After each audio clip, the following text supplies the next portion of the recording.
Film joker ऐसे शहर में शुरू होती है जहां अमीर और गरीब लोग एक साथ रहते हैं, पर अमीर लोग गरीबों का बिल्कुल साथ नहीं देते। उनका जीवन का स्तर ऊंचा है और वे गरीबों को कुछ नहीं समझते। ये फिल्म ऑर्थर नाम के आदमी पर बेस्ड है, जो इसी शहर में अपनी माँ के साथ रहता था। उसे कॉमेडी पसंद थी और वह एक दिन एक महान कॉमेडियन बनना चाहता था। उसका आइडल एक होस्ट थे जो एक बेहतरीन कॉमेडी शो चलाते थे। उसकी ख्वाहिश थी कि एक दिन वह उनके शो में उनके साथ शो होस्ट करे। इसके लिए वह काफ़ी मेहनत करता था।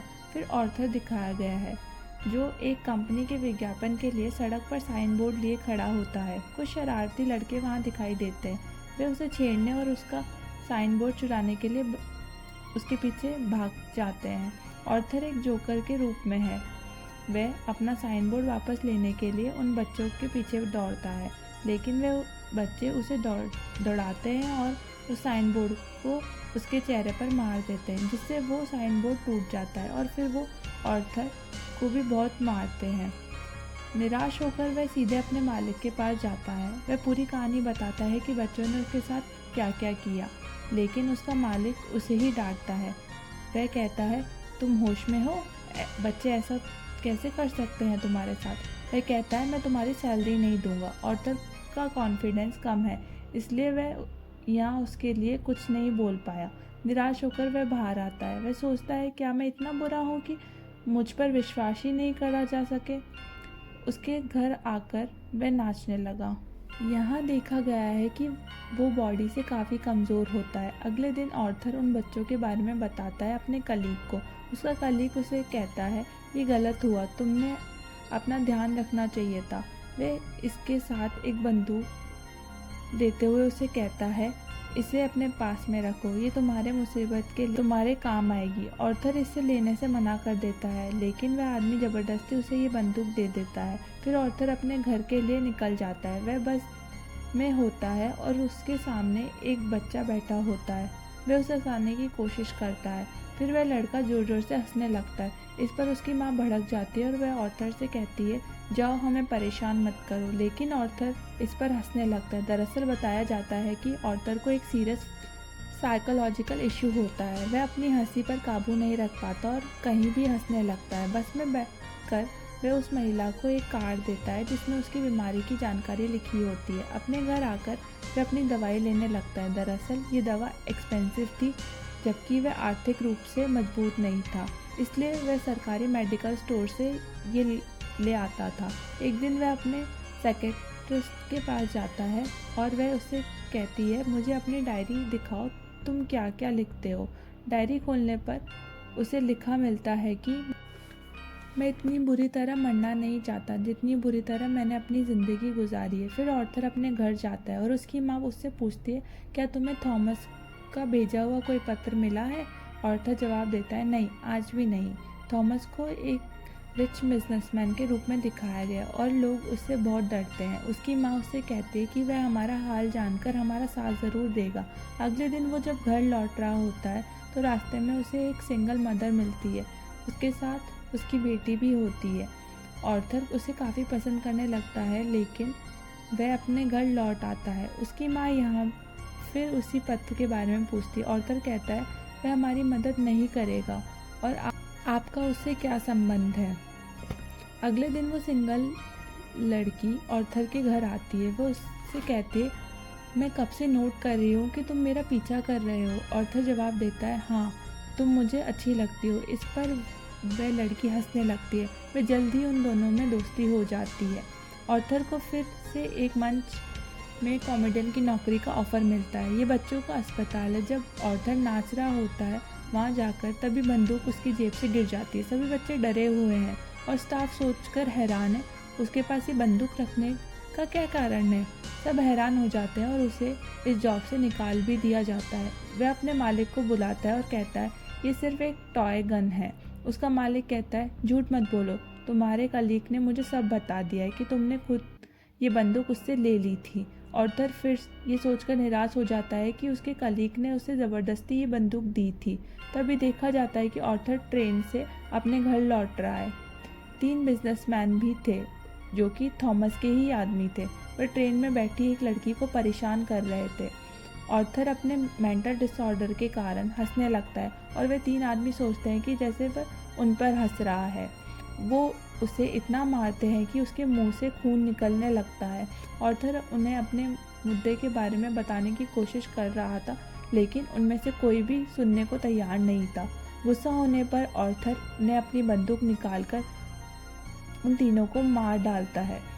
वह ये सोचकर भाग जाता है कि उसने 3 लोगों की हत्या की है। वह खुद को शौचालय में बंद कर लेता है। शुरुआत में वह डर रहा था, लेकिन वह यहाँ नाचना शुरू कर देता है। ऐसा लग रहा था कि जैसे उससे पछतावा ही नहीं है।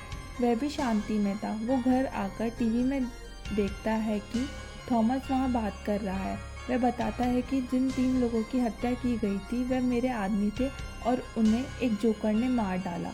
लेकिन यहाँ के गरीब लोग उन तीनों लोगों पर तरस खाने की बजाय जोकर्स का साथ दे रहे थे, क्योंकि वह जोकर बनकर अमीरों का स्ट्राइक कर रहे होते हैं। ऑर्थर वहाँ से अपने साइकेट्रिस्ट के पास जाता है। वह बताती है हम आज आखिरी बार मिल रहे हैं क्योंकि सरकार ने हमें फ़ंड देना बंद कर दिया है और मैं बिना किसी खर्च के आपका इलाज नहीं कर सकती। ऑर्थर फिर से उदास हो जाता है। दुखी होकर वह वहाँ से निकल जाता है। तभी सीन पर ऑर्थर आता है जो एक कॉमेडी शो में दूसरों को हंसा रहा है। वह उन्हें हंसा नहीं पाता है। घबराहट में वह ज़ोर ज़ोर से हंसने लगता है तो उनके शो खराब हो जाता है और वह अपने घर वापस आ जाता है। घर लौटते ही उसकी माँ कहती है, मेरे बेटे, ये पत्र पोस्ट कर दो जो थॉमस के लिए है। जब वह ये पढ़ता है तो ऑर्थर को विश्वास नहीं होता। वह अपनी माँ के पास जाकर कहता है, आपने मुझसे ये सब क्यों छुपाया है? उसकी माँ उससे कहती है, मेरे बेटे, मैंने ये जानबूझकर नहीं किया। थॉमस और मेरे मन में एक दूसरे के लिए भावनाएं थी। हालांकि हम भी शादी करना चाहते थे, लेकिन मैं गरीब परिवार से ताल्लुक़ रखती थी जबकि वह रईस थे, इसलिए हमने सोसाइटी के कारण शादी नहीं की। ऑर्थर अपने पिता से मिलने जाता है। जब वह वहाँ पहुँचता है, गेट के पीछे थॉमस का अपना बेटा है। ऑर्थर उसके सामने अपना बचकाना बिहेवियर दिखाना शुरू कर देता है। वह उसे हंसाने की कोशिश करता है।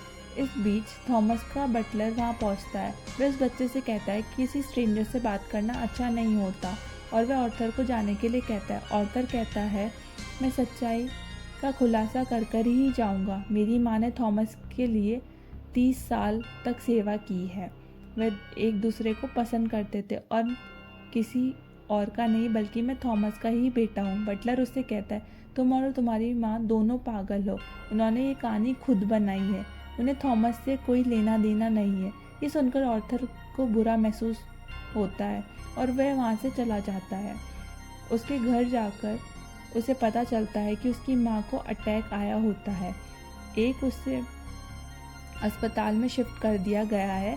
बाहर 2 पुलिस अधिकारी उसके पास पहुंचते हैं। वे उससे पूछते हैं, क्या तुम उन तीनों आदमियों के बारे में जानते हो जिनकी ट्रेन में हत्या कर दी गई थी? ऑर्थर कहते हैं, नहीं, मुझे कैसे पता होगा। उसे पता चलता है कि पुलिस अधिकारी ने उसकी माँ से भी यही सवाल किया होता है। तभी उसकी माँ को अटैक आया था। वह अंदर अपनी माँ के पास आता है। यहाँ वो सिंगल मदर भी मौजूद थी। फिर टीवी पर वही ऑर्थर का पसंदीदा टीवी होस्ट भी होता है। वह कॉमेडियन जो उनका आदर्श था। वह उनका शो बड़े चाव से देखने लगता है।